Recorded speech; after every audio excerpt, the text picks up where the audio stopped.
بالله من الشيطان الرجيم بسم الله الرحمن الرحيم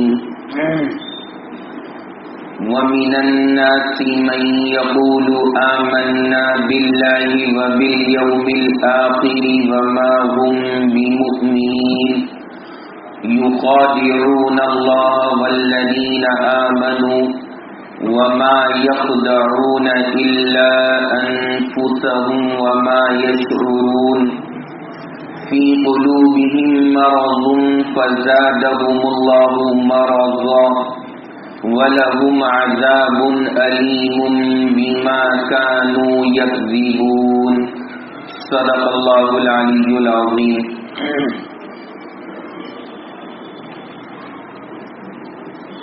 اس وقت درس قرآن میں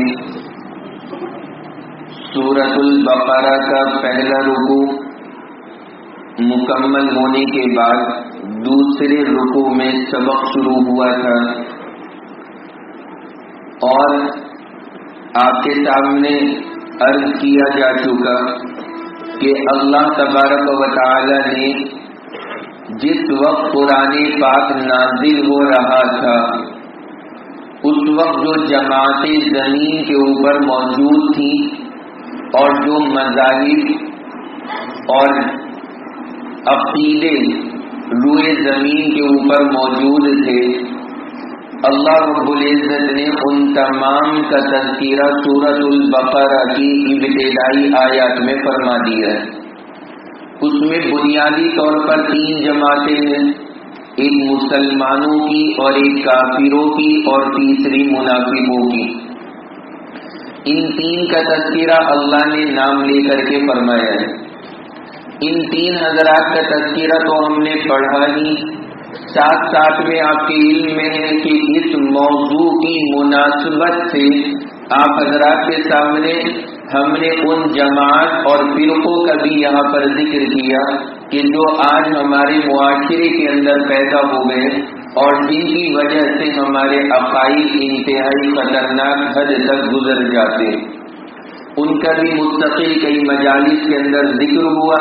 گزشتہ ہفتے آپ حضرات کے ذہن میں ہوگا، یاد ہوگا کہ جس جماعت اور فرقے کا ذکر ہوا تھا وہ ہمارے یہاں پر اہل حدیث اپنے آپ کو کہتے ہیں اور ہمارے یہاں علماء کی زبان میں ان کو غیر مقلد بولا جاتا ہے.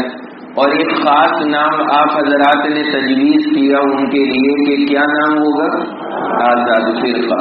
یہ 3 عنوانات ان کے ذکر کیے جا چکے اور اس فرقے کی بنیادی چیزیں آپ کے سامنے آ گئی تھی کہ اس فرقے کی اور جماعت کی بنیاد کن عقائد پر ہے اور کیا باتیں ان کے یہاں پر پائی جاتی ہیں. بنیادی طور پر اکثر باتیں آپ کے سامنے عرض کی جا چکی. اخیر میں گزشتہ ہفتے ایک بات میں نے عرض کی تھی کہ ہم اور آپ دنیا کے اندر جو اہل حق ہیں، صحیح راستے کے اوپر چلنے والے، وہ اپنی عقل کے اوپر اعتماد نہ کر کے علم والے علماء کے اوپر بھروسہ کر کے عمل کیا کرتے. اور ایسے علماء جن کے علم کے اوپر بھروسہ اور اعتماد کیا جا سکتا ہے، ان علماء کرام کی کل تعداد آپ کے سامنے ذکر فرمائی تھی کہ وہ کل کتنے امام ہیں؟ 4 امام ہیں. ان میں سب سے پہلے امام حضرت امام اعظم ابو حنیفہ رحمۃ اللہ علیہ، ان کا تفصیل کے ساتھ میں ذکر گزشتہ ہفتے آپ نے سماعت فرما لیا. آج پہلے باقی کے 3 جو امام ہیں ان کا مختصر سا تعارف آپ کے سامنے پیش کروں گا اور اس کے بعد میں آج جو ایک خاص فرقہ آپ کے سامنے ذکر کرنا ہے جس کا مختصر سا ذکر پچھلے ہفتے آپ کے سامنے کر چکا ہوں کہ جو اس زمانے کے اندر کثرت کے ساتھ میں پھیلتا چلا جا رہا ہے اور عقیدے کے اعتبار سے وہ فرقہ کفر تک پہنچا دیا کرتا ہے. اور آدمی اس عقیدے کو اختیار کر کے ایمان کے اندر باقی نہیں بچتا، اس کو بھی انشاءاللہ آپ کے سامنے ذکر کیا جائے گا. پہلے مختصر طور پر ان حضرات ائمہ کے بارے میں ان کی زندگی کے حالات سماعت فرما لیں. سب سے پہلی چیز آپ کے سامنے بتائی تھی حضرت امام ابو حنیفہ رحمۃ اللہ علیہ، ان کی پیدائش جو آپ کو بتائی کون سا سن تھا؟ سن 80 میں ولادت ہے، ان کا انتقال 150 ہجری میں ہوا، تو سن 80 سے لے کر 150 ہجری تک یہ حضرت امام ابو حنیفہ کا زمانہ ہے۔ حضرت امام اعظم ابو حنیفہ رحمۃ اللہ علیہ نے صحابہ کرام کا زمانہ پایا، اور صحابہ کرام میں آخری صحابی جو دنیا سے گئے ہیں ان کا انتقال سن 110 ہجری میں، یعنی 30 سال صحابہ کرام کے حاصل ہوئے۔ امام ابو حنیفہ رحمۃ اللہ علیہ کے بعد جو دوسرا بڑا مقام اللہ نے 4 اماموں میں عطا فرمایا، وہ دوسرے نمبر کے امام ہے حضرت امام مالک رحمۃ اللہ علیہ۔ امام مالک، یہ اللہ نے ان کو دوسرا مقام عطا فرمایا، بہت بڑے درجے کے امام ہے حضرت امام مالک، اور ان کی بہت بڑی خصوصیت یہ ہے کہ مدینۃ المنورہ کے رہنے والے ہیں، مدنی عالم ہیں، اللہ رب العزت نے علم بے شمار عطا فرمایا ہے۔ ان کے بارے میں سب سے بنیادی چیز ذہن نشین فرما لیں کہ حضرت امام مالک تو ان کا نام ہے، ان کے والد محترم کا نام ہے انس، تو نسب ان کا ہے مالک بن انس۔ کیا نسب؟ مالک بن انس۔ اور ان کی پیدائش جو ہوئی ہے اس پیدائش کا سال ہے سن 93 ہجری، 93 کے اندر پیدا ہوئے، یعنی حضرت امام ابو حنیفہ کی کتنے سال بعد؟ 13 سال بعد۔ وہ حضرت سن 80 میں پیدا ہوئے، اور حضرت امام مالک رحمۃ اللہ علیہ 93 میں 93 کے اندر پیدا ہوئے۔ یہ حضرت امام مالک کی پیدائش کا سال ہے، مالک بن انس۔ یہاں پر ایک مزے کی بات ہے کہ حضور علیہ الصلوۃ والسلام کے ایک بڑے پیارے صحابی ہیں حضرت انس رضی اللہ عنہ، آپ حضرات نے نام سنا ہوگا، مشہور صحابی ہیں جن کا مشہور جملہ ہے خدمت النبی صلی اللہ علیہ وسلم 10 سنین، لگاتار 10 سال حضور کے خادم رہے، 10 سال تک لگاتار پیغمبر کی خدمت فرمائی ہے حضرت انس رضی اللہ عنہ۔ یہ جو صحابی ہیں حضرت انس، ان کے والد کا نام ہے مالک، ان کے والد کا کیا نام ہے؟ مالک، تو ان کا نسب ہے انس بن مالک، ان کا نسب انس بن مالک۔ اور یہ جو دوسرے نمبر کے امام ہیں ان کا نسب کیا بتایا؟ مالک بن انس۔ تو جو پیغمبر کے 10 سال کے خادم ہیں وہ ہیں انس بن مالک، اور جو دوسرے نمبر کے امام ہیں وہ ہیں مالک بن انس۔ یہ یاد رکھنے کے لیے آسانی رہے گی۔ اور ایک اور کمال کی بات ہے، اتفاق آپ حضرات دیکھیں کہ حضرت انس بن مالک جو خادم خاص ہے پیغمبر کے، ان کا انتقال ہے سن 93 ہجری میں، اور انس بن مالک کا انتقال 93 میں، اور مالک بن انس کی پیدائش 93 میں۔ تو یہ اور عجیب اتفاق ہے کہ حضرت انس بن مالک خادم رسول وہ دنیا سے رخصت ہو رہے ہیں 93 میں، اور مالک بن انس دنیا میں تشریف لے کر کے آ رہے ہیں سن 93 میں۔ تو یہ حضرت امام مالک رحمۃ اللہ علیہ کی بنیاد ہے۔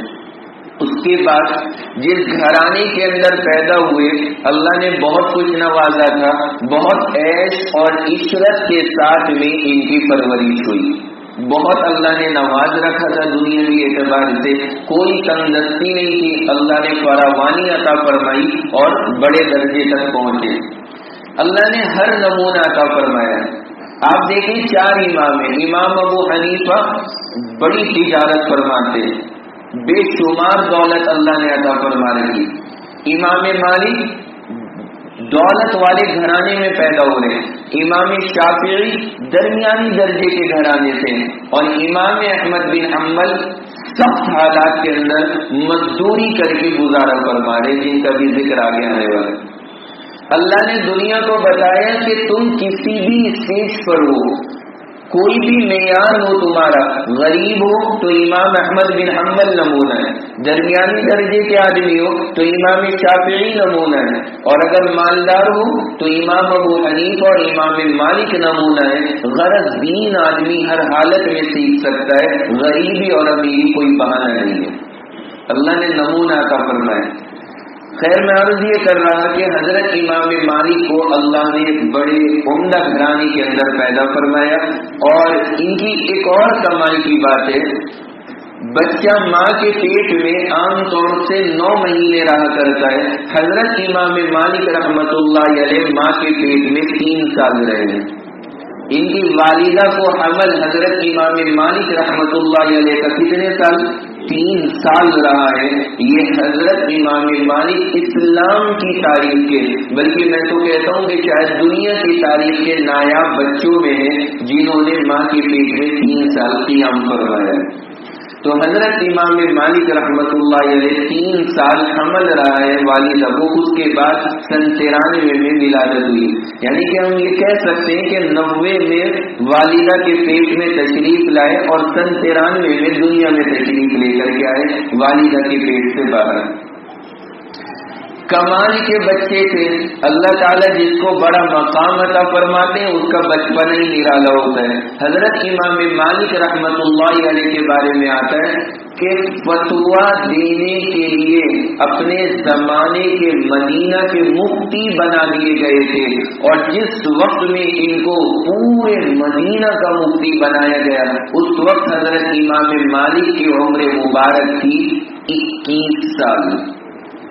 کتنے سال کے؟ 21 سال کے، اونلی 21 ایئر۔ کتنی کم عمر ہے حضرت امام مالک کی۔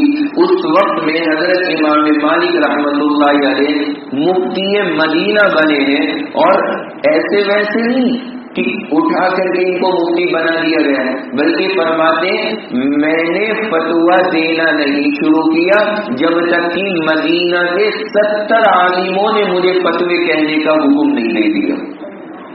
جب 70 علماء کرام نے ان کے باصلاحیت اور علم والا ہونے کی گواہی دی، فرماتے تب میں فتویٰ دینے کے لیے بیٹھا، اس سے پہلے فتوے نہیں دیے۔ اور آپ اندازہ لگائیں کہ 70 علماء کی گواہی ان کے علم کے سلسلے میں 21 سال کے اندر پوری ہو گئی، ان کے علم کا معیار کیا رہا ہوگا۔ اور آج ہم اور آپ اپنا جائزہ لیں، 21 سال کی عمر میں ہمارے یہاں پر یہی جملہ رہتا ہے، ابھی تو یہ بچہ ہے، ابھی تو یہ بچہ ہے۔ یہ بچے بچے کا لفظ ہمارے یہاں لگا رہتا ہے، لیکن بچہ نہیں ہے، یہ تو بہت بڑی عمر ہو گئی 21 سال، اور بڑے مقام اور مرتبوں تک آدمی کو پہنچ جانا چاہیے۔ چنانچہ حضرت امام مالک کا آپ سن ہی رہے ہیں کہ فتوے کے لیے منتخب فرما دیا گیا 21 سال کے اندر۔ اور اس وقت کے فتوے ایسے نہ سمجھیں آپ جیسے آج کل ہمارے یہاں کے فتویٰ لیاؤ، دل کرے مانو نہ دل کرے نہ مانو۔ اس زمانے کا حال یہ نہیں ہے، وہاں پہ فتویٰ شرعی فیصلہ ہوا کرتا تھا، ہر حال میں ماننا ہے، اگر نہیں مانو گے تو قاضی کے یہاں عدالت میں پیش کر دیا جائے گا۔ تو حضرت امام مالک کو اتنا بڑا عہدہ 21 سال کی عمر میں حاصل ہوا۔ آپ حضرات اس سے اندازہ لگا سکتے ہیں کہ علم کا معیار کیا رہا ہوگا۔ اس کے بعد اگلی چیز سمجھے، اللہ کے نبی علیہ الصلوۃ والسلام کی ایک حدیث مبارکہ ہے، بڑی پیاری حدیث ہے۔ اللہ کے نبی نے فرمایا کہ میرے دنیا سے جانے کے بعد ایسا زمانہ آئے گا کہ لوگ علم کو حاصل کرنے کی کوشش کریں گے اور دنیا بھر کے علماء کے پاس جائیں گے، لیکن جتنا بڑا عالم مدینہ کے اندر انہیں ملے گا اس عالم سے بڑا عالم روئے زمین پہ اور کوئی نہیں ہوگا۔ عالم مدینہ سے بڑا کوئی عالم نہیں ملے گا۔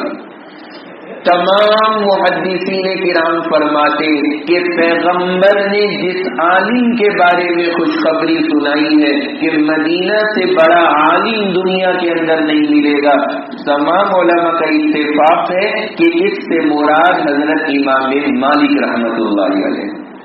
پیغمبر علیہ الصلوۃ والسلام خوشخبری دے کر کے گئے ہیں کہ ان سے بڑا عالم روئے زمین پہ کوئی اور نہیں ملے گا، عالم مدینہ حضرت امام مالک رحمت اللہ علیہ۔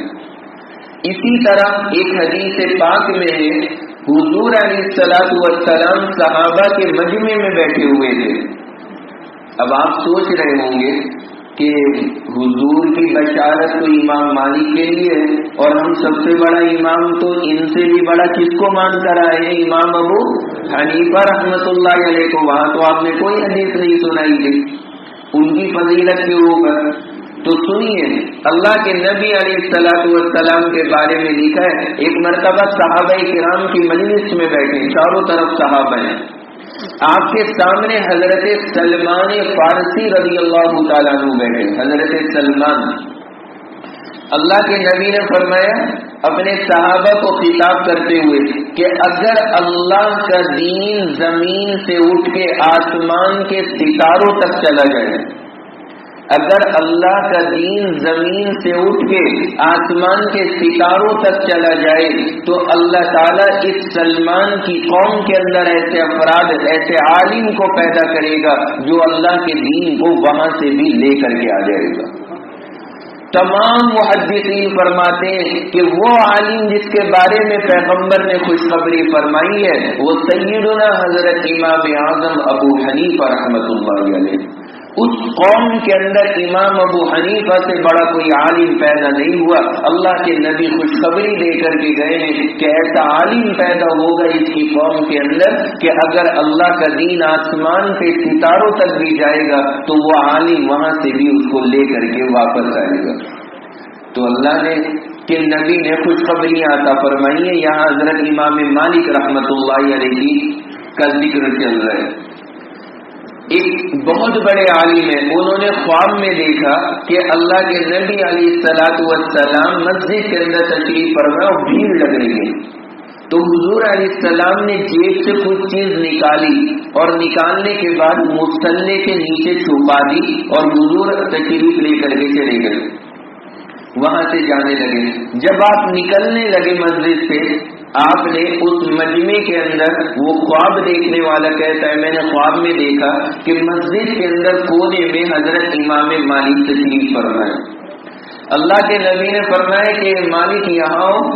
حضرت امام مالک تشریف لائے، فرمایا کہ وہاں مصلی کے نیچے میں کچھ رکھ کر کے آیا ہوں، اسے نکالو اور نکال کے لوگوں میں تقسیم کر دو. علماء نے فرمایا وہ صاحب فرماتے کہ حضرت امام مالک جب وہاں پہ گئے اور مصلی اٹھایا تو وہاں سے خوشبو برآمد ہوئی جو حضور علیہ السلام رکھ کے گئے تھے، اور حضرت امام مالک نے مسجد والوں کو تقسیم کرنا شروع کر دی. اس وقت تعبیر دینے والوں نے تعبیر دی کہ انشاءاللہ تم اللہ کے نبی کے دین کی خوشبو دنیا میں پھیلانے کا ذریعہ بنو گے. اور اللہ نے سارے عالم کے اندر حضرت امام مالک رحمۃ اللہ علیہ کے علم کی خوشبو پہنچائی. یہ پیغمبر علیہ السلام کا مبارک خواب تھا. حضرت امام مالک رحمۃ اللہ علیہ ان کے جملے بڑے مشہور ہیں اور ایسے جملے فرمایا کرتے تھے اور نصیحت کرتے تھے کہ آدمی حیرت میں پڑا رہ جاتا ہے. مثال کے طور پر حضرت امام مالک کی ایک نصیحت ہے، وہ میں آپ کو بھی سنا رہا ہوں. حضرت امام مالک فرماتے تھے اعظم الفساد، فرماتے تھے کہ سب سے بگڑا ہوا آدمی کون ہے؟ حضرت امام مالک کا فیصلہ فرمایا سب سے بگڑا ہوا آدمی وہ ہے کہ یتکلم بکل ما یسمع، فرمایا وہ آدمی سب سے بگڑا ہوا ہے جو ہر سنی سنائی بات کو مان لیتا ہے اور یقین کر کے دوسروں تک پہنچا دیتا ہے. ادھر سے ایک بات سنی، تحقیق نہیں کی، پتہ نہیں کیا کہ ایسا ہے بھی یا نہیں ہے، اور دوسروں کے پاس جا کر کے نقل کرنے لگا. فرمایا اس سے بگڑا ہوا آدمی نہیں ہو سکتا. اعظم الفساد، فرمایا سب سے بگڑا ہوا آدمی ہے کہ جو سنی سنائی باتوں کو نقل کر کے ادھر سے ادھر پہنچا دے.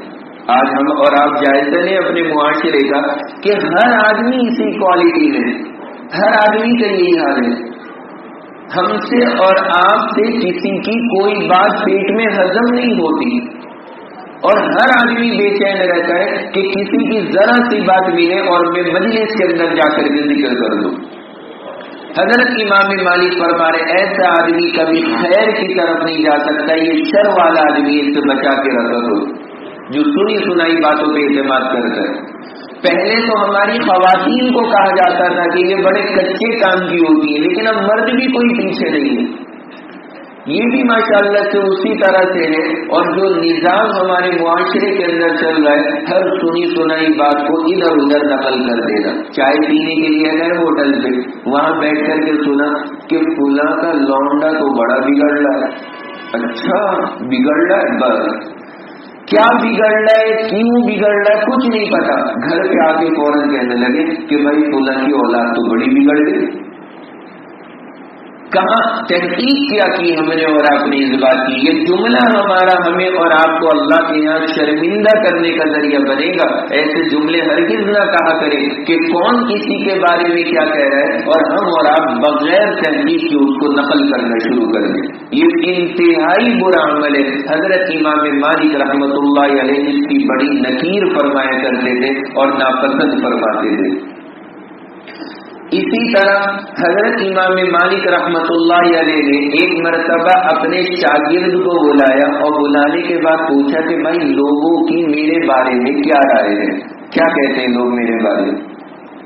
شاگرد سے پوچھا، ظاہر سی بات ہے ہر ایک کے بارے میں ہر طرح کے لوگ ہوتے ہیں، تو حضرت امام مالک نے پوچھا کہ بھائی میرے بارے میں کیا کہتے ہیں لوگ؟ اس نے کہا حضرت تھوڑے سے لوگ تو آپ کی برائی کرتے ہیں لیکن اکثر لوگ ماشاءاللہ آپ کی تعریف کرتے ہیں۔ دیکھیے شاگرد بھی کمال کرنا، صحیح بات بتا دی، چاپلوسی نہیں تھی اس کے اندر کہ جی استاد جی آپ تو کمال کے ہیں، آپ تو ایسے ہیں، آپ تو ویسے، آپ کے بارے میں کیا کہوں، کچھ نہیں۔ اس نے کہا حضرت کچھ ہے برائی کرنے والے، لیکن اکثر لوگ ماشاءاللہ اچھی بات کرتے ہیں آپ کے۔ آج کل کے تو شاگرد اور طالب علم اور اسٹوڈنٹ ہی عجیب ہو گئے، کہاں آدمی اعتماد کر سکتے۔ ابھی میں ایک لطیفہ پڑھ رہا تھا کہ کہیں پر انجینئرنگ کالج کے تمام ٹیچر فلائٹ سے گھومنے کے لیے جا رہے تھے۔ جب سارے لوگ اس کے اندر بیٹھ گئے، پورا اسٹاف آ گیا، آنے کے بعد پائلٹ نے اعلان کیا کہ آپ کو بہت بہت مبارک ہو، جس جہاز کے اندر آپ حضرات تشریف فرمائیں یہ آپ کے اسٹوڈنٹ ہی نے تیار کیا۔ بات اتنا سننا تھا، سارے ٹیچر اتر کے باہر کھڑے ہو گئے۔ انہیں پتا تھا کہ ہمارے اسٹوڈنٹ کتنے قابل ہیں، کس کوالٹی کا جہاز تیار کیا ہوگا۔ انہوں نے کہا ایسا سفر نہ کرے تو زیادہ ہی اچھا رہے گا، ہم نہیں جا رہے۔ لیکن پرنسپل صاحب بیٹھے رہے، ان سے سوال کیا گیا کہ حضرت سارے لوگ اتر گئے آپ نہیں اترے؟ انہوں نے بڑا پیارا جواب دیا، کہنے لگے کہ جتنا اعتماد ان ٹیچرز کو اپنے اسٹوڈنٹ پر ہے اس سے زیادہ اعتماد مجھے ان لوگوں پر ہے۔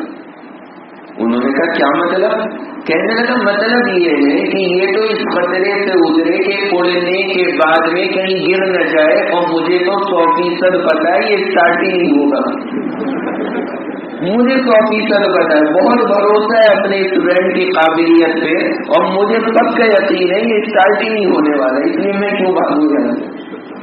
تو آج کل کا جو معیار ہے وہ تو ایسا ہو گیا بڑوں کا اعتماد، لیکن ان حضرات کے شاگردوں کی نوعیت اور کوالٹی الگ تھی، وہ ایسے نہیں تھے، وہاں تو مزاج ہی کچھ الگ تھا۔ تو حضرت امام مالک نے اپنے شاگرد سے پوچھا کہ بیٹا ذرا بتاؤ تو صحیح کیا معاملہ ہے، لوگ کیا کہتے ہیں؟ اس نے کہا حضرت کچھ لوگ برائی کرتے ہیں، اکثر لوگ تعریف فرماتے ہیں۔ حضرت امام مالک کا بڑا پیارا جواب فرمایا الحمدللہ، اللہ کا شکر ہے کہ سب لوگ میری برائی کرنے پہ متفق نہیں ہیں، اگر سارے لوگ میری برائی کرتے تو مجھے فکر ہوتی کہ واقعی میں کہیں غلط نہ ہوں، لیکن کچھ برائی کر رہے ہیں اور کچھ تعریف کر رہے ہیں، اس کا مطلب میرا عمل صحیح چل رہا ہے، تو اللہ کا شکر ادا فرمایا۔ یہی مزاج آدمی کو رکھنا چاہیے۔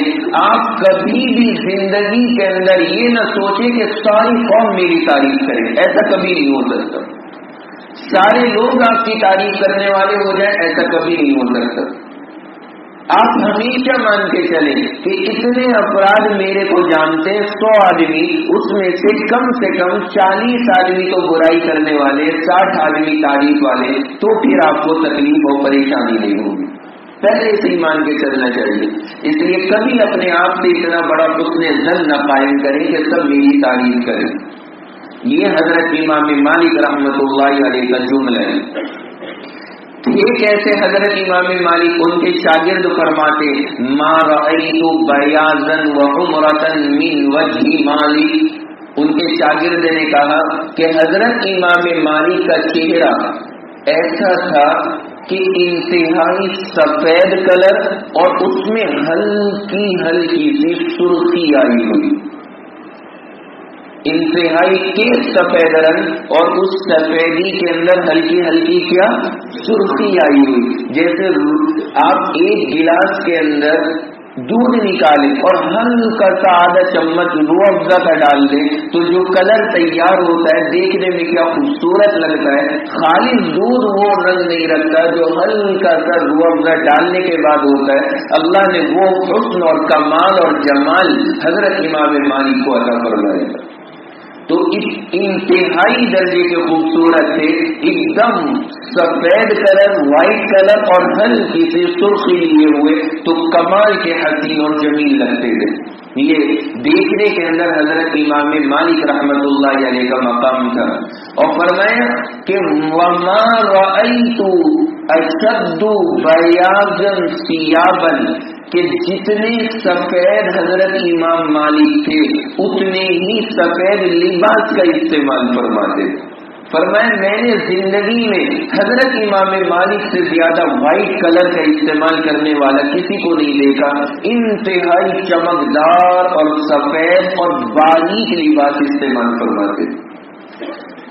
اور جب درس دینے کے لیے آتے تھے تو خود اتنے خوبصورت، اتنا خوبصورت لباس اور عطر کے اندر مہکتے ہوئے خوشبوؤں کا استعمال کر کے اور پھر اس کے بعد حدیث پاک کا سبق پڑھانے کے لیے آتے تھے. اور سبق کہاں پڑھاتے تھے؟ مسجد نبوی علیہ الصلوۃ والسلام میں پیغمبر کے روضے کے قریب بیٹھ کر کے سبق ہوا کرتا تھا. کیا نظارہ ہوتا ہوگا حضرت امام مالک کے درس کا. اللہ نے یہ مقام اور مرتبہ حضرت امام مالک رحمۃ اللہ علیہ کو عطا فرمایا تھا. تو روضہ رسول کے پاس میں درس دیا کرتے تھے. ان کے درس کے اندر اب یہ ایسا نہیں کہ اچھے کپڑے پہن لیے، اچھا لباس پہن لیا تو اب ہر ٹائم اپنے کپڑوں کی ٹینشن کہ اب یہاں سے کریز نہ خراب ہو جائے، یہاں سے سلوٹ نہ آ جائے، اسی ٹینشن. ایسا نہیں. تیار ہو کر کے آتے اور درس دینا شروع فرما دیتے. ایک مرتبہ درس دے رہے ہیں، سبق پڑھا رہے ہیں اور ان کے شاگرد ان کے سامنے بیٹھے ہوئے ہیں. حضرت امام مالک کے چہرے کے اوپر نظر پڑی. چہرے کا رنگ کبھی ایک دم تیز سرخ ہو جاتا، کبھی ہلکا سا نیلا پڑ جاتا، کبھی کوئی رنگ. شاگرد حیران تھے کہ یا اللہ سبق کے دوران یہ بار بار رنگ کیوں بدل رہا ہے چہرے کا. جب حدیث پاک کا سبق ختم ہوا حضرت امام مالک نے حدیث کی کتاب بند فرمائی اور بند کرنے کے بعد اپنے شاگرد سے فرمایا کہ بیٹا ذرا پیٹھ پر سے کرتا اٹھاؤ. اس نے جب کرتا پیچھے سے اٹھایا تو دیکھا اتنا بڑا بچھو حضرت امام مالک کی پیٹھ پر بیٹھا ہوا ڈنک مار رہا ہے. شاگرد بے چین ہو گئے. فرمایا کہ حضرت یہ بچھو ڈنک مار رہا تھا اور آپ نے برداشت کیا. فرمایا کہ جب میں سبق پڑھانے کے لیے بیٹھا تو یہ بچھو میری پیٹھ پر آیا اور اس نے سبق کے دوران 21 مرتبہ ڈنک مارا. فرمایا پورا بدن درد سے میرا کانپ گیا لیکن میں نے ہلنا پسند نہیں کیا کیونکہ میں پیغمبر کی حدیث پڑھا رہا تھا. مجھے ڈر ہوا کہ میں اگر ہلوں گا اور بچھو کے چکر میں پڑوں گا تو کہیں پیغمبر کی حدیث کی بے ادبی نہ ہو جائے. یہ ہے حضرت امام مالک رحمت اللہ علیہ. اللہ نے اتنا بڑا جو درجہ تھا فرمایا بنا وجہ نہیں دے دیا. قدر کی ہے ان حضرات نے علم کی اور اللہ کے نبی کی احادیث کی اور پیغمبر کے ارشادات کی قدر کی. اللہ نے ان کو دنیا کا امام بنایا. آج ان کو گزرے ہوئے سالوں گزر گئے لیکن آج بھی ہم اور آپ فخر کے ساتھ میں یہاں بیٹھ کر کے ان کا ذکر کر رہے ہیں. ان قربانیوں کا نتیجہ ہے. ان قربانیوں کی وجہ سے آج ہزاروں سال کے بعد بھی ان کا ذکر ہو رہا ہے. 1400 سال گزر گئے امام مالک کو دنیا سے گئے ہوئے لیکن آج ہم جو فخر کے ساتھ میں ان کو ذکر کر رہے ہیں اور ان کے ذکر کو اپنے لیے نجات کا ذریعہ سمجھ رہے ہیں, یہ ان کی قربانیوں کے نتیجے میں اللہ نے یہ مقام عطا فرمایا. تو فرمائیں کہ بے ادبی کی وجہ سے۔ اب ہم اور آپ اپنا جائزہ لیں، ابھی کیا ہو جائے، ذرا سا کوئی آدمی کھڑکی بند کر دے اور آواز آئے کٹ دلی دے، پوری مجلس فوراً دیکھیں گے کہ کیا ہو گیا۔ ہمیں بہت ٹینشن رہتی ہے ہر وقت میں دنیا کی کہ ادھر کیا ہو رہا ہے، ادھر کیا ہو رہا ہے، اور دین کی مجلس کا ہم اور آپ احترام نہیں کرتے۔ اس کا خاص دھیان رکھنا چاہیے، جب آپ دین کی مجلس میں بیٹھے ہو تو کم سے کم ہم یہ کوشش کریں کہ کوئی عمل ایسا نہ ہو جس سے بے ادبی ظاہر ہو۔ جتنے ادب کے ساتھ میں سنیں گے اللہ تبارک و تعالی ویسا ہی حصہ اس میں عطا فرمائیں گے، اور جتنی بے ادبی نعوذ باللہ ہوگی ہمارے اندر اللہ تعالیٰ اتنا محروم فرما دیا کرتے۔ تو یہ ہے حضرت امام مالک رحمت اللہ علیہ۔ آخری بات بتا کر کے ان کی بات ختم کر رہا ہوں، ورنہ تو انہی کے کمالات بہت سارے، کہاں تک میں عرض کروں گا۔ حضرت امام مالک کے بارے میں لکھا ہے کہ ایک صاحب نے خواب دیکھا کہ حضور علیہ الصلوۃ والسلام خطبہ دے رہے ہیں، جمعے کا خطبہ چل رہا ہے۔ فرماتے ہیں کہ میں خواب میں دیکھ رہا ہوں کہ دروازے سے امام مالک مسجد کے اندر آئے۔ جیسے ہی حضور کی نظر امام مالک پہ پڑی، اللہ کے نبی نے خطبہ روکا اور فرمایا کہ مالک ادھر آؤ، اپنے قریب بلایا، اور بلانے کے بعد حضور علیہ الصلوۃ والسلام نے اپنی چھوٹی انگلی کے اندر انگوٹھی پہن رکھی تھی، اپنے دست مبارک سے وہ انگوٹھی نکالی اور نکال کر کے حضرت امام مالک کے ہاتھ میں اپنے ہاتھ سے پہنا دی۔ حضور علیہ الصلوۃ والسلام کا یہ عمل حضرت امام مالک کے ساتھ میں ان کے درجے کو ظاہر کرتا ہے کہ اللہ نے کیا درجہ عطا فرمایا۔ ان کا انتقال سن 179 کے اندر ہوا ہے، 179۔ ہمارے یہاں 79 اور 89 کے اندر بہت دھوکہ لگتا ہے، اور خاص طور سے وہ ہمارے نوجوان جو انگلش میڈیم کے اندر پڑھتے ہیں، جنہیں صحیح سے ہندی کی گنتی بھی نہیں آتی، وہ حضرات بہت دھوکہ کھاتے۔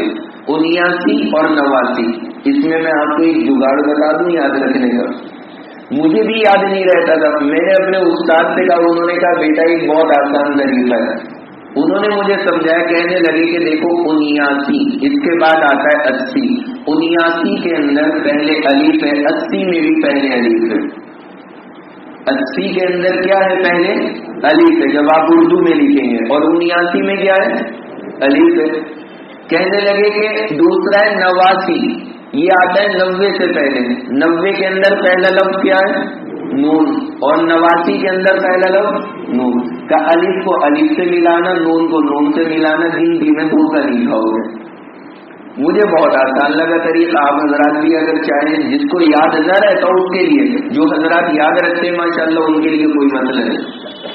جیسے حابیل اور قابیل، بہت دھوکہ لگتا ہے کہ قاتل کون ہے۔ حضرت آدم کے 2 بیٹے تھے حابیل اور قابیل، کہ کون قاتل ہے۔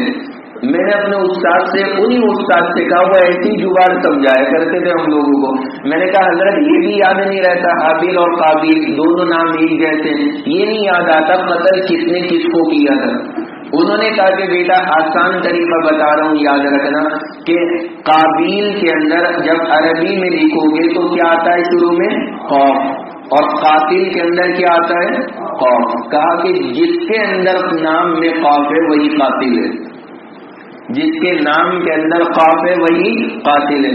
بس اس کے بعد سے دماغ سے نہیں نکلتا کہ قابیل قاتل اور حابیل جس کو قتل کیا گیا۔ خیر یہ درمیان میں بات آ گئی کہ حضرت امام مالک رحمت اللہ علیہ کا جو انتقال ہوا ہے وہ کون سے سن میں ہوا ہے، سن 179 میں، 179 ہجری کے اندر حضرت امام مالک رحمت اللہ علیہ دنیا سے رخصت ہوئے، اور ولادت کون سے سن میں تھی، 93 میں، انتقال 179 میں۔ انتقال کے بعد کسی نے خواب کے اندر دیکھا کہ حضرت امام مالک رحمت اللہ علیہ ایک سواری پہ سوار ہیں اور زمین اور آسمان کے بیچ میں اڑتے پھر رہے ہیں، ٹہل رہے ہیں۔ کوئی خواب میں دیکھا، اس نے دیکھا امام مالک جا رہے ہیں یہ تو آسمان میں۔ اس نے آواز لگائی، پوچھا حضرت خیریت، آپ تو دنیا سے چلے گئے تھے، پھر کہاں سیر کرنے کے لیے آ گئے؟ فرمایا کہ جب میں اللہ کے دربار میں پیش ہوا تو اللہ رب العزت نے مجھ سے فرمایا کہ مالک جو تجھے مانگنا ہو مانگ لے، سب عطا فرما دیں گے۔ اللہ نے مجھے اختیار دے دیا کہ جو مانگنا ہو مانگ لے، سب دے دیں گے۔ اور فرمایا کہ میرے لیے اللہ نے خاص انتظام فرمایا کہ ہر ایک سے تو اللہ ملاقات کرتا ہے اور خالی آواز آتی ہے، لیکن جب میں اللہ کے دربار میں پیش ہوا تو اللہ کی زیارت بھی حاصل ہوئی۔ یہ ہے حضرت امام مالک رحمت اللہ علیہ، اور انتقال کے بعد میں جو دفن ہوئے ہیں مدینہ کے امام سے، مدینہ میں دفن ہوئے، مدینہ الرسول میں مسجد نبوی میں درس دیا کرتے تھے، مسجد نبوی کے سامنے جنت البقیع میں حضرت امام مالک رحمت اللہ علیہ مدفون ہے، وہاں حضرت کی قبر مبارک ہے۔ تو جنت البقیع اللہ نے عطا فرمایا، مسجد نبوی کے بالکل سامنے حضرت امام مالک رحمت اللہ علیہ کو دفن کر دیا گیا۔ یہ تھے ان کے مختصر سے، ورنہ کمال کے امام ان کے لیے بھی بہت لمبا وقت چاہیے اگر مکمل تعارف کرو۔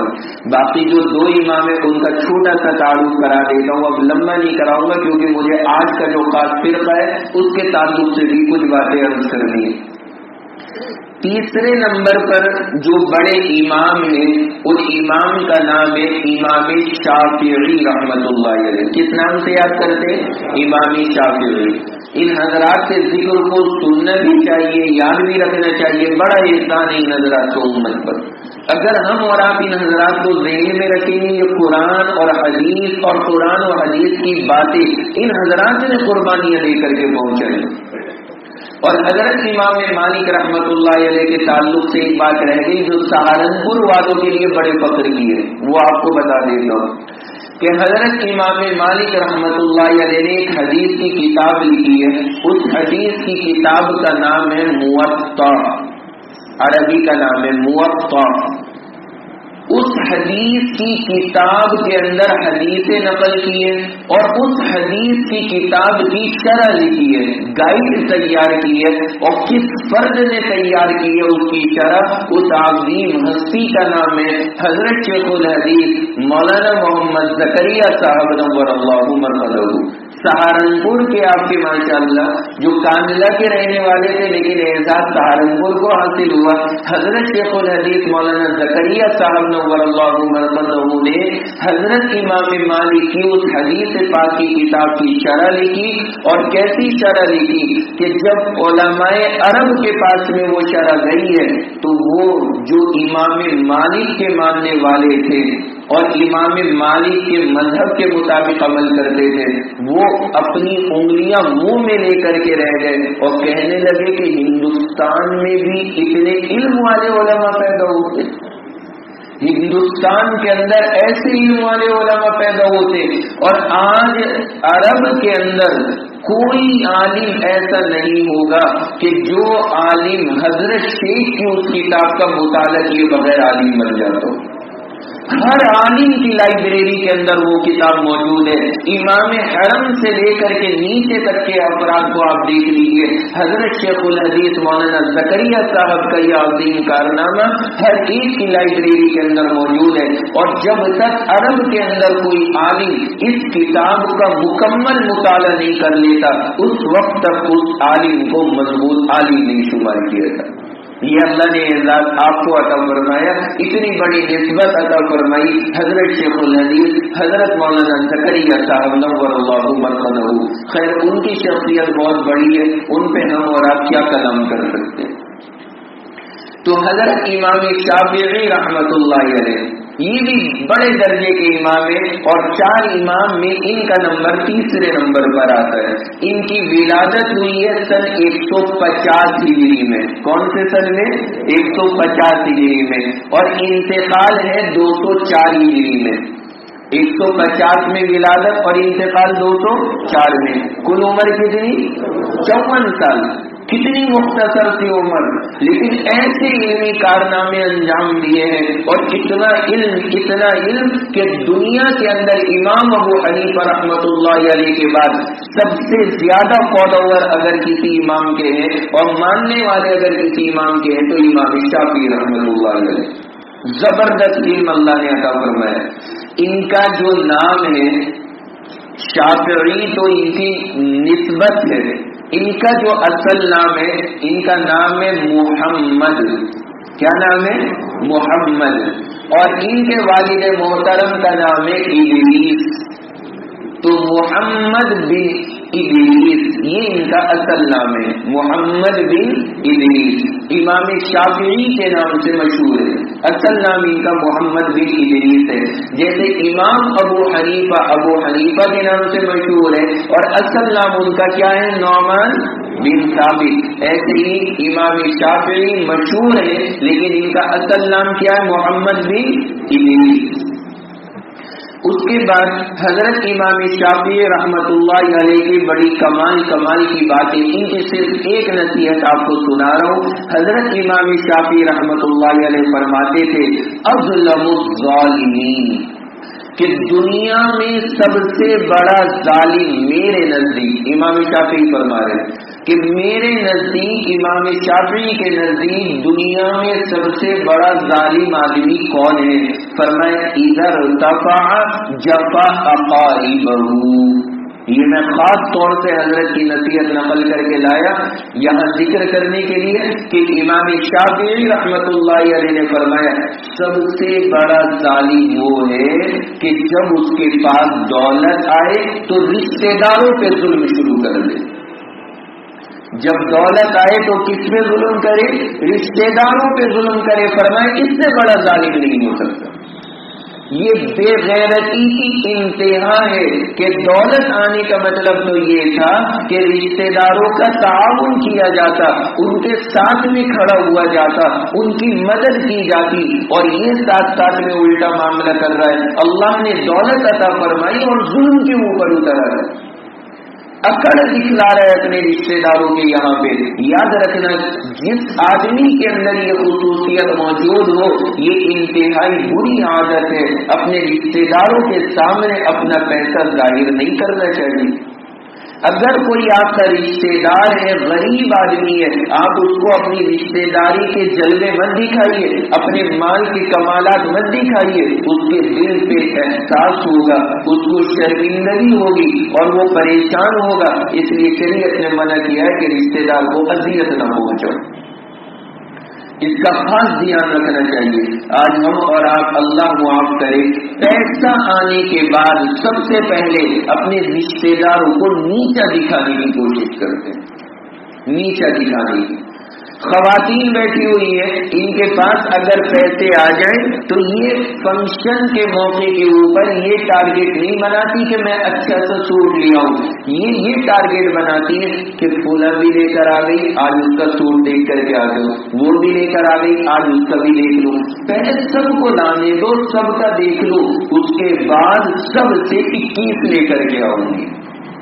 اور کیوں لے کر کے آ رہی ہے؟ تاکہ محفل میں میں نظر آؤں اور کوئی نہ دیکھے. فرمایا جب دولت آئے اور پیسہ آئے اور یہ خیال تمہارے دل کے اندر پیدا ہو جائے، فرمایا تم سے بڑا ظالم اور کوئی ہو نہیں سکتا. اظلم الظالمین. اس لیے میرے مسلمان بھائیوں خاص دھیان رکھنا چاہیے اپنے رشتہ داروں کے ساتھ میں. بہت بڑی بدسلوکی ہے کہ ہم ان کو پیسے کے اعتبار سے نیچا دکھانے کی کوشش کریں. اللہ نے آپ کو مال عطا فرمایا، کوئی حرج کی بات نہیں، آپ بے شمار مال رکھیے، لیکن رشتہ داروں کی ذلت اور توہین ہرگز نہ کیجیے. یہاں تک فرمایا کہ اگر رشتہ دار غریب ہے اور تم اسے زکوٰۃ دینے چاہ رہے ہو تو زکوٰۃ بھی زکوٰۃ کہہ کر کے نہ دینا، اسے ہدیہ کہہ کر کے دے دینا اور نیت زکوٰۃ کی کر لینا. شریعت نے کہا کہ ہم اس کو قبول کر لیں تاکہ رشتہ دار کو اذیت نہ ہو، پریشانی نہ ہو ہمارے رشتہ دار کو. اگر ہم اسے زکوٰۃ کہہ کے دے دیں تو اس کے دل پہ احساس ہوگا کہ بتاؤ میرے کیسے دن آ گئے کہ مجھے زکوٰۃ لینی پڑ رہی. فرمایا کہ زکوٰۃ کہہ کر کے مت دینا، ہدیہ کہہ کر کے دے دینا، اللہ زکوٰۃ کی مد میں قبول کر لے گا.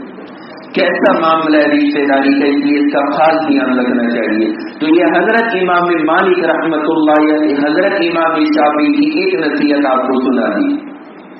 اور انتقال آپ کو بتائی دیا ہے کون سے سن میں ہوا ہے، سن 204 ہجری میں. کتنی کام کی نصیحت ہے. اسی سے اندازہ لگتا ہے کہ اللہ نے کیسا درجہ عطا فرمایا ہوگا. اور بہت ساری چیزیں میں عرض نہیں کر سکتا.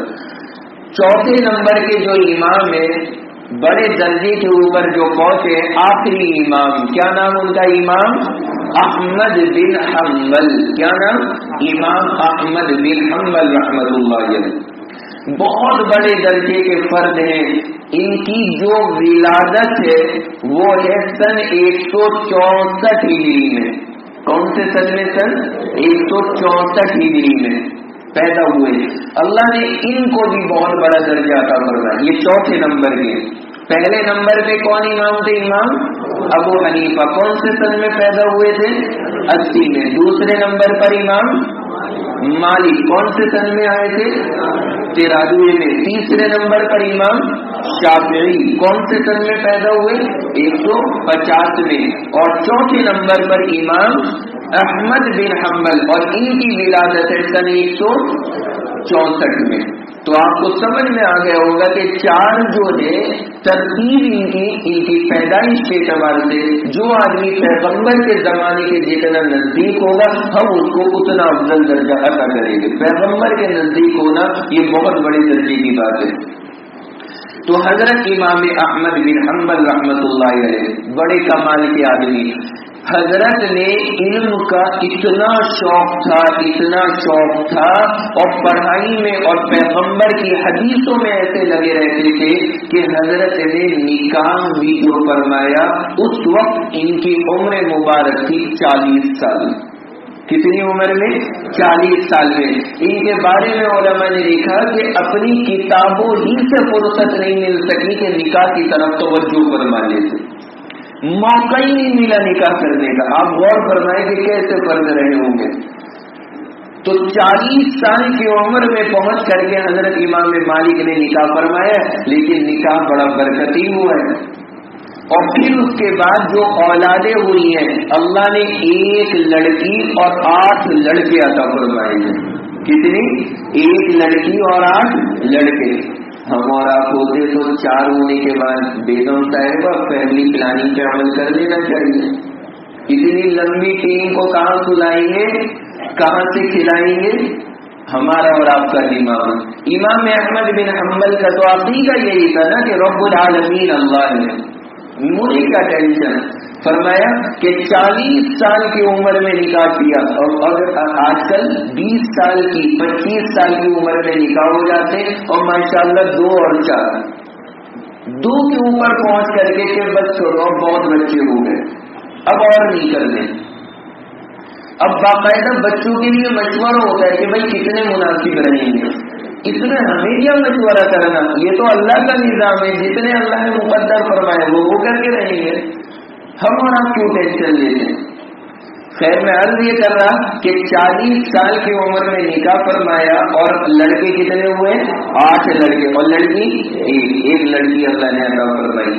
اس کے بعد اگلی چیز سمجھے کہ آپ یہ سوچ رہے ہوں گے کہ 8 لڑکے 1 لڑکی، تو بس یہ تو نکاح کرنے کے بعد میں اہلیت سے ہی زیادہ تعلقات میں لگے رہتے ہوں گے. ایسا نہیں ہے. حضرت امام احمد بن حنبل کی ایک دن کی نوافل کی تعداد علماء نے لکھی ہے کہ روزانہ 300 رکعت نفل پڑھتے تھے. کتنی نفل؟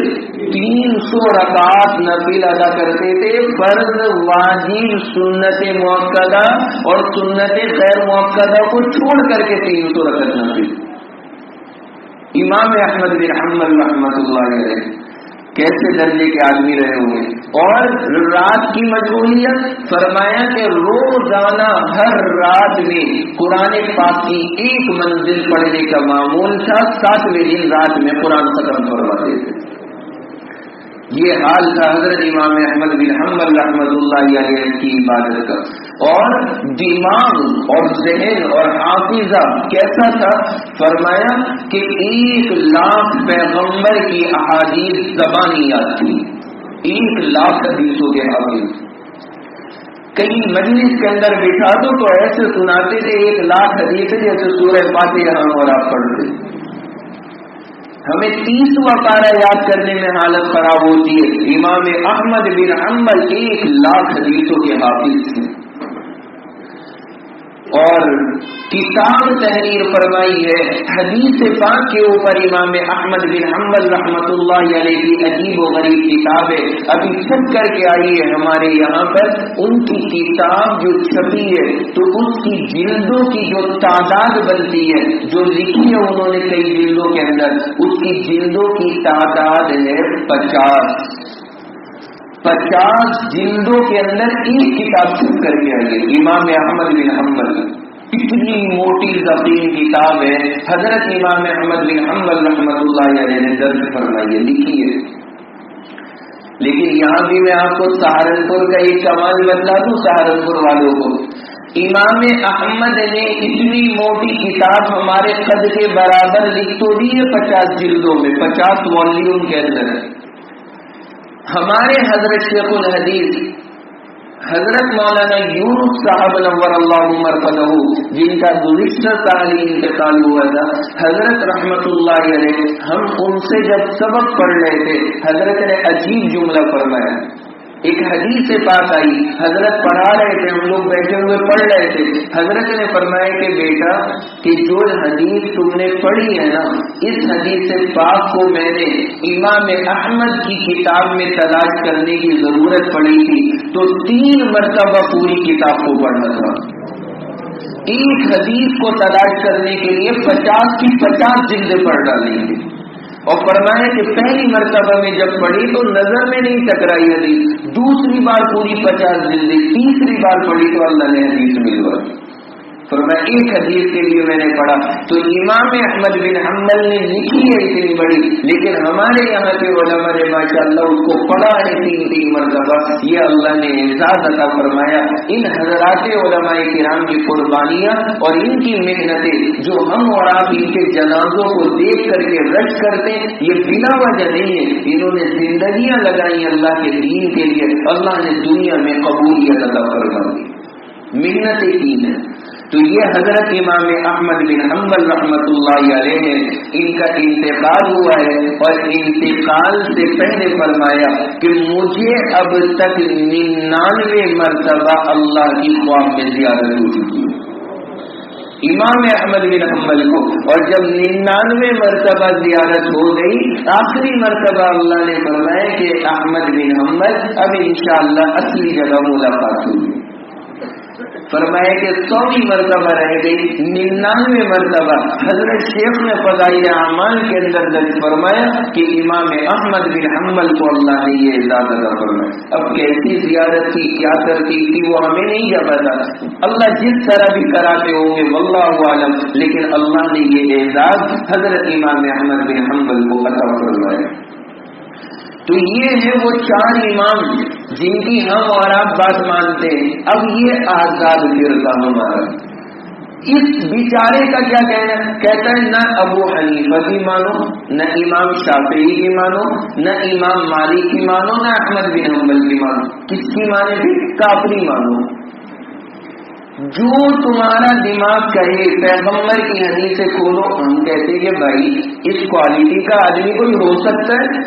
آپ حضرات کو میں نے چاروں کے حالات بتائے، آپ سوچیں کہ کون آدمی ہو سکتا ہے ایسے علم والا، اتنے بڑے علم کے مقام اور مرتبے تک کون آدمی پہنچ سکتا ہے؟ اس لیے ہمارے بزرگوں نے فرمایا کہ اپنے عقل پہ اعتماد نہ کرنا، یہ حضرات بہت بڑے علم والے، ان کے علم پر اعتماد کر کے عمل کرنا، انشاءاللہ نجات پا جاؤ۔ سمجھ میں آ گیا حضرت؟ تو یہ ہے فرقے کا تعارف اور اس کے تعلق سے باتیں، اور جن 4 اماموں کی ساری دنیا کے اندر اتباع کی جاتی ہے، ان 4 اماموں کا مختصر سا تعارف آپ کے سامنے۔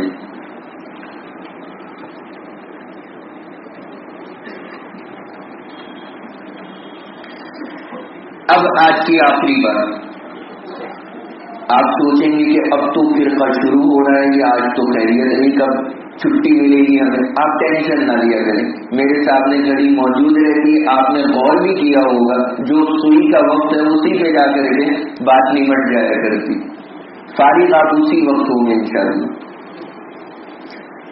آخری چیز جو عرض کرنی تھی، اس زمانے کے اندر ایک نیا جو فرقہ وجود کے اندر آیا اس کا ذرا تعارف سن لیں، اور جس کے بارے میں نے بتایا بہت تیزی سے پھیل رہا ہے۔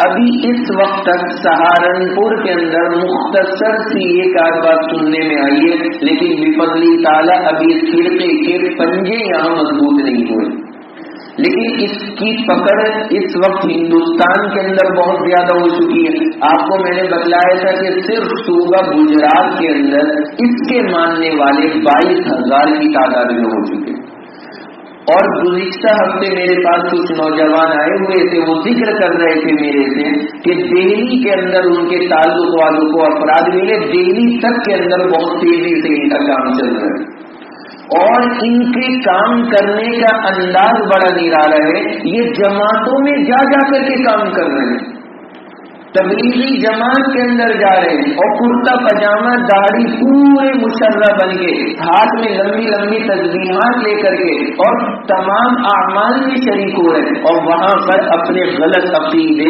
سیدھے سادے تبلیغی ساتھیوں کے اندر پھیلانے کی کوشش کر رہے ہیں۔ کیا معاملہ ہے اس فرقے کا، ذرا وہ بنیادی تعارف سمجھ لیں۔ دیکھیے، ہمارا عقیدہ یہ ہے کہ سرور دو عالم جناب رسول اللہ صلی اللہ علیہ وسلم آخری نبی، آپ کے بعد قیامت تک کوئی نیا نبی نہیں آنے والا۔ حضور سے پہلے حضرت عیسیٰ علیہ السلام تھے، اللہ نے حضرت عیسیٰ کو آسمانوں پہ زندہ اٹھا لیا ہے۔ قیامت سے پہلے حضرت عیسیٰ اور حضرت امام مہدی رحمت اللہ علیہ، یہ دو لوگ ظاہر ہوں گے قیامت سے پہلے، امام مہدی اور حضرت عیسیٰ۔ امام مہدی کون ہے؟ ہم نے نام تو بہت سنا ہوگا، لیکن میں ابھی ان کا تعارف کراؤں گا کہ امام مہدی کون شخصیت ہے۔ تو حضرت عیسیٰ اور امام مہدی قیامت سے پہلے آئیں گے اور ساری دنیا پر حکومت فرمائیں گے، یہ دونوں کے دونوں حضرات۔ پہلے امام مہدی آئیں گے، پھر اس کے بعد حضرت عیسیٰ آئیں گے، اور پھر اس کے بعد میں دجال وغیرہ کے معاملات، اور پھر قیامت قائم ہوگی۔ خلاصہ یہ کہ قیامت سے پہلے امام مہدی اور حضرت عیسیٰ کو تشریف لانا ہے، اور ہم مانیں گے بھی ان کو۔ جو امام مہدی ہوں گے ہمیں ماننا ضروری ہے، اور جو حضرت عیسیٰ ہوں گے ان کو بھی ماننا ضروری ہے۔ پیغمبر علیہ الصلوۃ والسلام نے حضرت امام مہدی کی ساری صفتیں ذکر فرما دی، اور حضرت عیسیٰ کی ساری خصوصیات ذکر فرما دی کہ یہ باتیں پائی جائیں گی۔ یہ بعض لوگ امام مہدی سمجھتے، مہندی جو ہاتھ پہ لگائی جاتی ہے مہندی، یہ نون نہیں ہے اس کے اندر، میم ہا دال یا، میم ہا دال یا، مہدی۔ کیا لفظ ہے؟ مہدی۔ اس لیے مہندی نہ کہا کریں کہ امام مہدی آئیں گے، نون کے ساتھ میں کہہ دیا کرتے ہیں ہمارے۔ اللہ کے نبی نے ان کی پہچان ذکر فرما دی۔ اب چونکہ یہاں حضرت عیسیٰ اور امام مہدی حکومت فرما رہے اور اللہ تعالیٰ ان کے ہاتھ میں نظام عطا فرما رہے ہیں، تو اب لوگوں میں چاہت پیدا ہو رہی ہے کہ کاش ہم عیسیٰ اور مہدی بن جائیں۔ تو ایک آدمی پیدا ہوا ہے بہار کے اندر، پیدائش اس کی بہار کی۔ بہار میں ایک صوبہ ہے دربھنگا، شہر کا نام ہے دربھنگا، آپ نے نام سنا ہوگا۔ تو دربھنگا نامی شہر کے اندر جو صوبہ بہار کا ایک شہر ہے، وہاں پر ایک آدمی پیدا ہوتا ہے، اور اس آدمی کا نام ہے شکیل۔ کیا نام ہے اس کا؟ شکیل۔ اور اس کے باپ کا نام ہے حنیف۔ تو شکیل بن حنیف اس کا مکمل نام ہے۔ اس جناب نے کیا کیا؟ دعویٰ کر دیا ہے کہ میں وہی مہدی ہوں جس کا ذکر حضور نے فرمایا، اور میں ہی عیسیٰ ہوں۔ دونوں سرٹیفکیٹ اپنے اندر لے لیے۔ اس پاگل کو یہاں اتنا ہی نہیں سمجھ میں آیا کہ مسلمان تو مجھے یہیں سے پکڑ لیں گے کہ دو آدمی ایک ہی کیسے ہو سکتے، مہدی الگ ہے عیسیٰ الگ ہے۔ اس نے دونوں کا ہونے کا دعویٰ کر دیا، مہدی بھی میں ہوں عیسیٰ بھی میں ہوں، اور اس نے تمام لوگوں کے اندر اپنی خرافات پھیلانی شروع کر دی اس نے کیا طریقہ اختیار کیا؟ پیدا تو ہوا بہار میں، پیسے کمانے آیا دلی میں، ہارڈ ویئر کی دکان کی دہلی کے اندر آ کر کے، تو ہارڈ ویئر کا کاروبار شروع کیا دہلی میں۔ وہاں پر آنے کے بعد میں انگریزی پڑھا لکھا تھا، کچھ اس کو شاطر لوگ مل گئے اور اس کا ذہن سازی کرنی شروع کی۔ اس نے وہیں پر ہارڈ ویئر کا کام پیچھے رکھا، اپنے عیسیٰ ہونے کا دعویٰ پھیلانا شروع کر دیا۔ جب اس نے وہاں پر یہ دعویٰ پھیلانا شروع کیا تو لوگوں کو اطلاع ہو گئی اور وہاں کے مسلمانوں نے اس کو مار پیٹ کر کے بھگا دیا۔ یہ واپس گیا اور واپس جانے کے بعد اس نے مہاراشٹر میں، صوبہ مہاراشٹر میں ایک جگہ ہے اورنگ آباد، مہاراشٹر میں اورنگ آباد نامی جگہ کے قریب ایک گاؤں لیا اور لے کر کے پورا گاؤں بتا دیا مہدی نگر کے نام سے۔ کیا بتایا نام؟ مہدی نگر، کہ یہاں صرف مہدی کے ماننے والے رہیں گے جو مسیح موعود اور امام مہدی کو مانیں گے اور ایمان لے کر کے آئیں گے، وہ حضرات سب یہاں رہیں گے۔ پکے مسلمانوں کا علاقہ بنا دیا اپنے حساب سے اس نے، تو وہاں جا کر کے اس نے رہنا شروع کر دیا اور لوگوں کے اندر اپنے عقائد پھیلانے شروع کیے۔ اس کی شروعات کہاں سے ہوتی ہے؟ اسلام کے اندر قیامت کی علامتوں میں چھیڑ چھاڑ شروع کرتے ہیں۔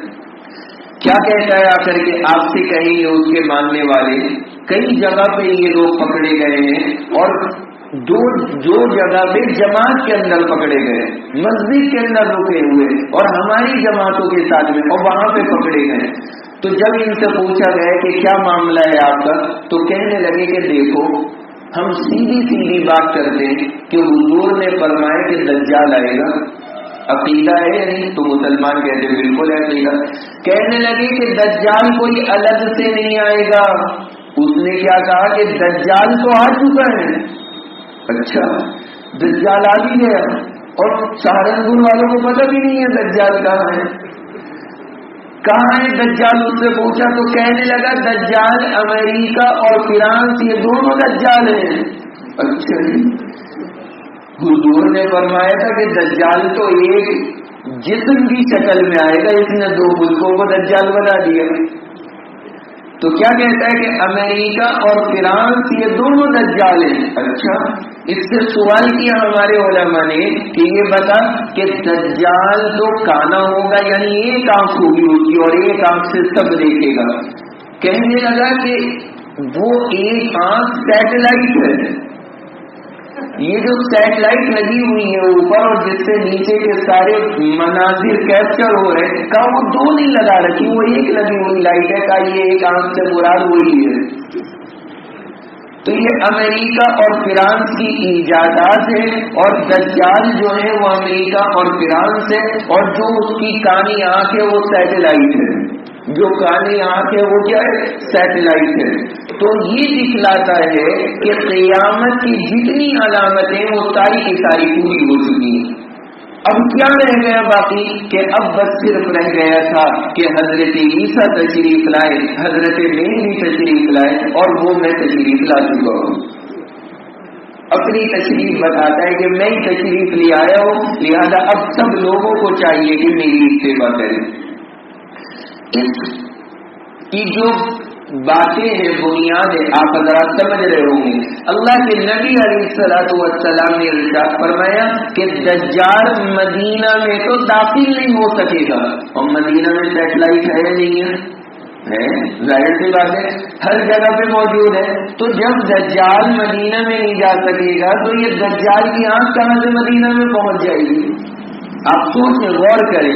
اگر ایسا کوئی آدمی ملے تو اس کو جواب دیں، سوال کریں اس سے کہ اللہ کے نبی علیہ الصلوۃ والسلام نے یہ پہچان ذکر فرمائی ہے، یہ کہاں سے صادق آ سکتی ہے اس بدمعاش آدمی کے اوپر؟ یہ تو فتنے کے قابل ہے، یہ کہاں سے امام مہدی اور نعوذ باللہ حضرت عیسیٰ ہونے کا دعویٰ کر رہے ہیں؟ اسی طرح حضرت عیسیٰ علیہ السلام اور حضرت امام مہدی کے بارے میں بنیادی طور پر یاد رکھیے کہ حضرت عیسیٰ کا نام حضور نے بتایا جب دنیا میں آئیں گے عیسیٰ ہوگا. کیا نام ہوگا؟ عیسیٰ ہوگا. اور ان کے جو والد کا نام ہے تو حضرت عیسیٰ کے والد تو ہے نہیں، اس لیے حضرت عیسیٰ کی نسبت کس کی طرف ہوگی؟ مریم کی طرف. عیسیٰ بن مریم. حضور نے نام بتایا اور اس بدماش آدمی کا کیا نام بتایا؟ شکیل بن حنیف. تو حضور نام بتا رہے ہیں عیسیٰ بن مریم اور اس کا کیا نام ہے؟ لہذا یہ وہ آدمی نہیں ہو سکتا. یہ بنیادی سمجھا رہا ہوں میں آپ کو. جو حضور نے حضرت عیسیٰ کی پہچان ذکر فرمائی ہے وہ کوئی پہچان اس شیطان کے اندر نہیں پائی جاتی. تو یہ پہلی پہچان حضور نے ذکر فرمائی. دوسری پہچان کیا بتائی؟ فرمایا کہ حضرت عیسیٰ علیہ السلام آسمان سے اتریں گے. کہاں سے آئیں گے؟ آسمان سے. اور یہ کہاں سے آیا ہے؟ بہار سے. یہ کہاں سے آیا ہے؟ بہار سے. اور حضرت عیسیٰ علیہ السلام کہاں سے آ رہے ہیں؟ آسمان سے. حضرت عیسیٰ فرشتوں کے پر ہاتھ رکھ کے آئیں گے اور یہ کہاں سے آیا ہے؟ ٹرین سے. یہ کون سا عیسیٰ ہو گئے نعوذ باللہ؟ کہیں سے کہیں تک حضرت عیسیٰ علیہ السلام کی کوئی پہچان اس ملعون آدمی کے اندر موجود نہیں ہے. اگر ہم اور آپ پہلے سے چوکس رہیں گے تو اس کا علاج کر سکتے ہیں. ورنہ جیسے قادیانی ہمارے علاقوں کے اندر آیا اور اس نے اپنی جڑیں مضبوط کی اور بہت سارے لوگ اس کے ماننے والے ہو گئے، پھر ہم بعد میں کھڑے ہوتے ہیں مقابلے کے لیے، پھر بعد میں بہت کچھ نقصان ہو چکا ہوتا ہے. اگر پہلے فتنے کے آنے سے پہلے ہم اور آپ تیار رہے تو انشاءاللہ فتنہ پیدا ہی نہیں ہو پائے گا. اس لیے یہ باتیں ذہن کے اندر رکھیں کہ حضرت عیسیٰ کہاں سے آئیں گے؟ آسمان سے. اور جناب کہاں سے آئے ہیں؟ بہار سے. حضرت عیسیٰ کہیں پہ ہاتھ رکھ کر آئیں گے؟ فرشتوں کے پر پہ. اور جناب کس چیز سے آئے ہیں؟ ٹرین سے آئے ہیں. اچھا آپ اور غور فرمائیں یہاں پر کہ حضرت عیسیٰ علیہ السلام جو نازل ہوں گے، پیغمبر نے جگہ بھی بتا دی کہ حضور نے فرمایا حضرت عیسیٰ دمشق شہر میں نازل ہوں گے. کون سے شہر میں؟ دمشق نامی شہر میں. اور جناب کہاں پہ نازل ہوئے؟ دلی کے اندر. کہاں نازل ہوئے؟ دلی میں آ کر کے. انہوں نے جو دعویٰ کیا ہے عیسیٰ ہونے کا دلی میں کیا ہے. انہوں نے کہا راجدھانی کو چنو. دمشق میں راجدھانی ہے. کب دمشق تو مجھے مل نہیں رہی، کم سے کم ہندوستان کو چن لو. تو یہاں دلی کو انہوں نے چن لیا اور دلی میں آ کر کے عیسیٰ ہونے کا دعویٰ کر دیا. تو یہ بھی بالکل غلط بات ہے. جو موعود عیسیٰ ہے اور جو ہمارے عیسیٰ ہیں جو نازل ہوں گے ان کا نزول کون سے شہر میں؟ دمشق میں ہے. اور اس کا نزول کہاں پر ہوا ہے؟ دلی کے اندر ہوا ہے. اس لیے کبھی بھی حضرت عیسیٰ کے مقام تک نہیں پہنچ سکتا. اسی طرح یہ تو حضرت عیسیٰ کا معاملہ ہوا. اب دوسرا یہ امام مہدی رحمت اللہ علیہ. امام مہدی ان کے بارے میں میرے نبی نے فرمایا کہ حضرت فاطمہ کی اولاد میں ہوں گے. کس کی اولاد میں ہوں گے؟ حضرت فاطمہ کی اولاد میں ہوں گے. اور جناب کو یہی نہیں پتا کہ میرا نسب دادا سے اوپر کیا ہے. اسے نہیں پتا اپنا نسب. یہ حضرت فاطمہ تک تو نسب کیا پہنچائے گا؟ اس کو 3 نسلوں کے بعد میں اپنا نسب یاد نہیں ہے، اس لیے اس کو کبھی بھی امام مہدی کا درجہ نہیں دیا جا سکتا. امام مہدی مشہور خاندان سے ہوں گے. حضرت فاطمہ حضرت حسن اور حسین کی اولادوں کے اندر تشریف لائیں گے. اللہ انہیں بڑا مقام اور مرتبہ عطا فرمائے گا. اور یہ آدمی اس خاندان سے ہرگز نہیں، اسے تو اپنے خاندانی کا نہیں پتا. اسی طرح سے امام مہدی کے بارے میں حضور نے فرمایا کہ ان کا نام محمد ہوگا اور ان کے والد کا نام عبداللہ ہوگا. حضور نے سب بتا دیا. امام مہدی کا کیا نام ہوگا؟ محمد. اور ان کے والد کا نام عبداللہ. اور اس کا اپنا خود کا نام کیا ہے؟ شکیل. اور اس کے باپ کا کیا نام ہے؟ حنیف. لہذا یہ بھی علامت صادق نہیں آتی، اس لیے اس کو کبھی بھی امام مہدی کا درجہ نہیں دیا جا سکتا. تیسری چیز اللہ کے نبی نے فرمایا کہ امام مہدی جو پیدا ہوں گے اور رہنے والے ہوں گے، فرمایا مدینۃ المنورہ کے رہنے والے ہوں گے۔ کہاں کے رہنے والے؟ مدینۃ المنورہ کے۔ اور یہ کہاں کی پیدائش ہے اس کی؟ بہار کی۔ یہ بہار کا رہنے والا، اور امام مہدی کی ولادت اور علاقہ پیغمبر مدینہ کو بتا رہے ہیں، اس لیے یہ کبھی بھی وہاں کا نہیں ہو سکتا۔ یہ مدینہ کا رہنے والا تو کیا ہوگا؟ اللہ کا لاکھ لاکھ فضل اور اس کا احسان ہے، اب تک مکہ اور مدینہ میں قدم رکھنے کی توفیق نہیں ہوئی ہے، تو اب تک نہیں جا سکا۔ تو حضور نے فرمایا مہدی مدینہ کے رہنے والے ہوں گے، اور یہ آدمی مدینہ کا رہنے والا نہیں ہے۔ کہیں اگر کوئی آدمی اس طرح کا مل جائے، تیار رہیے گا، بڑھیا علاج کر دینا، وہی آپریشن کر دینا تاکہ وہ قریب بھی نہ بھٹک سکے تھے۔ اس لیے آپ کو یہ بنیادیں سمجھا رہا ہوں تاکہ آپ اس وقت میں کنفیوز نہ ہو اگر کوئی اس طرح کا آدمی آپ کے سامنے آئے۔ اسی طرح سے حضرت امام مہدی کے بارے میں لکھا ہے کہ حضرت امام مہدی مدینہ میں ہوں گے، مدینہ میں رہیں گے، لیکن جو مدینہ کا حاکم ہوگا اس کا انتقال ہو جائے گا، تو امام مہدی کو لگے گا کہ لوگ کہیں مجھے خلیفہ نہ بنا دے، اس لیے وہ خلافت سے بچ کے، ذمہ داری سے بچ کے مکہ چلے جائیں گے۔ اب مکہ میں جانے کے بعد حضور نے فرمایا کہ مکہ میں کعبے کا طواف کر رہے ہوں گے۔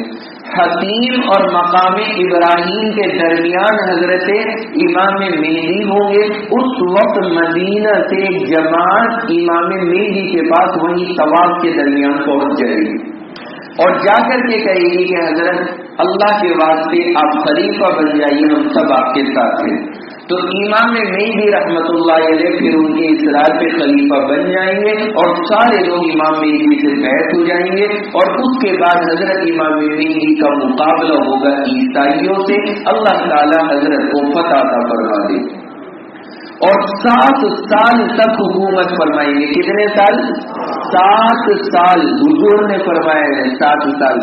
اور یہ جو ڈپلیکیٹ مہدی ہے، اس کا معاملہ سنیے، اس نے سب سے پہلے سن 2003 کے اندر دعویٰ کیا مہدی ہونے کا۔ کون سے سن میں؟ 2003 میں مہدی بنا ہے، اور اس کے کہنے کے حساب سے 2003 سے لے کر کے اب کون سا سن چل رہا ہے؟ 2018۔ کتنے سال ہو گئے؟ 15 سال ہو گئے۔ اور حضور کیا فرما رہے ہیں؟ مہدی خلیفہ بننے کے بعد کتنے سال رہیں گے؟ 7 سال۔ یہ تو ڈبل کو بھی کراس کر گیا۔ جھوٹے کا باپ تو کیا ہوتا؟ دادا بن گئے۔ تو یہاں تو معاملہ بہت آگے چلا جا رہا ہے، اس لیے یہ سب بدماشی ہے، یہ اسلام اور مسلمانوں کو گمراہ کرنے کی کوششیں ہیں۔ میں تو یہ کہتا ہوں کہ یہ کسی اور کو دجال کیا کہے گا، ہم تو اس کو دجال کہیں تو شاید زیادہ بہتر ہو۔ تو یہ خود غلط ہے اپنے عقائد کے اعتبار سے۔ تو اس نے جو سب سے پہلے دعویٰ کیا مہدی ہونے کا 2003 میں کیا، اور اس کے حساب سے یہ خود غلط ثابت ہوتا ہے، کیونکہ امام مہدی کا قیام زمین کے اوپر خلیفہ بننے کے بعد صرف 7 سال ہے۔ اس کے بعد ذہن نشین فرما لے کہ اللہ کے نبی علیہ الصلوۃ والسلام نے ارشاد فرمایا کہ یہ حضرت عیسیٰ علیہ السلام جب اخیر زمانے میں زمین پر آئیں گے تو اس وقت میں کل 45 سال زمین پر رہیں گے۔ کتنے سال؟ 45 سال، پورا زمانہ حضرت عیسیٰ کا۔ اور اس کی عمر اب تک جو ہو چکی ہے وہ 51 سال ہے۔ کتنے سال کا ہو گیا؟ 51 سال کا۔ ایک تو آیا نہیں اوپر سے، پیدا ہوا یہیں پہ زمین پہ، اور دوسرے کہاں تک پہنچ گیا؟ 51 تک پہنچ گیا۔ اور جو عیسیٰ علیہ السلام ہوں گے جب وہ زمین پر ظاہر ہوں گے تو کتنے سال رہیں گے؟ 45 سال رہیں گے۔ اور اس کے بعد میں حضور علیہ السلام کے روضہ مبارکہ میں ابو بکر اور عمر اور حضور مدفون ہیں، وہیں پر حضرت عیسیٰ کو دفن کر دیا جائے گا۔ تو یہ معاملہ ہے. اگر اس علامت کے اعتبار سے دیکھا جائے تب بھی بالکل 100% جھوٹا آدمی ثابت ہوتا ہے. اس لیے اس کے تمام عقائد سے اپنے آپ کو بچانے کی مکمل کوشش کریں. اس طرح کی کوئی بات اگر ہمارے اور آپ کے سامنے آ جائے تو خود بھی چوکس رہیں، جواب دیں اور بات کو سمجھائیں دوسروں کو، اور اپنے اور دوسروں کے عقیدوں کی حفاظت کریں. کیونکہ اگر کسی آدمی نے ایسے گمراہ آدمی کو عیسیٰ یا مہدی مان لیا تو ظاہر سی بات ہے پیغمبر کی حدیثوں کا انکار ہوگا، اور پیغمبر کی آیتیں اور اللہ کے قرآن کے ارشادات کا انکار ہوگا، اور پھر ایسے آدمی کا تعلق اسلام سے کیا باقی رہ جائے گا. اس لیے مکمل طور پہ خود بھی بچے اور اپنے معاشرے کو بھی بچانے کی کوشش کریں. سمجھ گئے سب حضرات؟ اس کا یہ بنیادی تعارف میں نے کرا دیا، اس کا دعویٰ بتا دیا، یہ چاہتا کیا ہے، کہتا کیا ہے، اور یہ کن لوگوں کے ہونے کا دعویٰ کرتا ہے، اور یہ ان کے حساب سے بالکل فٹ نہیں بیٹھتا. اس کی بنیادیں آ گئی. اللہ رب العزت پوری امت مسلمہ کو ہر طرح کی گمراہ عقیدے اور فتنے سے محفوظ فرمائے. سب کے عقائد کی اللہ تبارک و تعالی حفاظت فرمائے. آج جو چیزیں عرض کی ہیں اب آپ حضرات ذرا مذاکرے کے اندر سنا دیں. پہلے سب سے پہلے آپ کے سامنے عرض کیا کہ حضرت امام ابو حنیفہ رحمۃ اللہ علیہ جو پہلے امام ہیں، ان کی پیدائش کون سے سن میں؟ سن 80 میں، اور وفات کب ہے؟ سن 150 میں. اب آواز آنی کم ہو گئی کیا سہارنپور والوں کی؟ کچھ بلند آواز رکھیں نا حضرت. آپ کہیں گے مفتی صاحب ہم کھانا کھا کے نہیں آتے، جا کر کے کھانا کھاتے، اس لیے والیوم ہلکی رہتی. تھوڑی کوشش کریں. تو حضرت امام ابو حنیفہ کی پیدائش کا سن کیا بتایا؟ سن 80. اور انتقال کا سن کیا بتایا؟ 150. اس لیے بار بار تقاضا کرتا ہوں آپ حضرات سے کہ آپ یاد نہ کر کے جائیں تو مزہ نہیں آتا. آپ سے تو خصوصی تعلق ہے نا، تو اس لیے خصوصی تعلق کا مطلب یہ ہے کتنا پرانا ساتھ ہو گیا اللہ کے فضل و کرم سے. 2 سال تقریباً مکمل کرنے جا رہے ہیں، 2 سال کا عرصہ. تو اس لیے جو باتیں آ رہی ہیں ان کو یاد تو کرنا چاہیے. اس کے بعد دوسرے امام کون بتائے؟ امام مالک رحمت اللہ علیہ. پورا نسب کیا بتایا؟ مالک بن انس. ان کی پیدائش کون سے سن میں؟ 93 کے اندر. اور 93 میں ایک صحابی کا انتقال. اس صحابی کا کیا نام بتایا؟ انس بن مالک. تیسرے جو بڑے درجے کے امام ہے کیا نام بتائیں؟ امام شافعی رحمت اللہ علیہ. کیا نام ہے ان کا اصل؟ محمد بن ادریس. کیا نام؟ ان کی پیدائش کون سے سن میں؟ سبحان اللہ. ابھی تو بات چل رہی تھی امام احمد بن حنبل 1 لاکھ حدیثوں کے حافظ تھے. ہم اور آپ 1 گھنٹے کے اندر بات بول جائیں گے. 150 کون سے سن میں ولادت ہے؟ 150 کے اندر. اس کے بعد چوتھے نمبر کے امام کیا نام بتایا؟ امام احمد بن حنبل رحمت اللہ علیہ. ان کی پیدائش کون سے سن میں؟ سن 164 ہجری کے اندر ان کی ولادت ہے. اس کے بعد آپ حضرات کو ان کی خصوصیات بتلائیں گی. اخیر کے اندر بتایا تھا کہ امام شافعی رحمت اللہ علیہ نے عجیب بات فرمائی ہے کہ سب سے بڑا ظالم وہ آدمی ہے جو مالدار ہونے کے بعد کس پہ ظلم کرے؟ رشتے داروں پہ کرے. یہ باتیں یاد رکھنی چاہیے. اس کے بعد آپ کے سامنے عرض کیا تھا کہ امام احمد بن حنبل نے جو نکاح فرمایا ہے کتنے سال کی عمر میں؟ 40 سال کی عمر میں. لیکن 40 سال تک دین کا کام کیا، اس لیے تاخیر ہوئی ہے. تبلیغ کے اندر 40 سال نہیں ضائع کیے. کبھی آپ سوچیں کہ اچھا چلو اب ہمارے لیے بھی آپشن آ گئے. اور لڑکے کل کتنے ہوئے؟ 8 لڑکے، اور لڑکیاں 1 لڑکی ہے. اور 24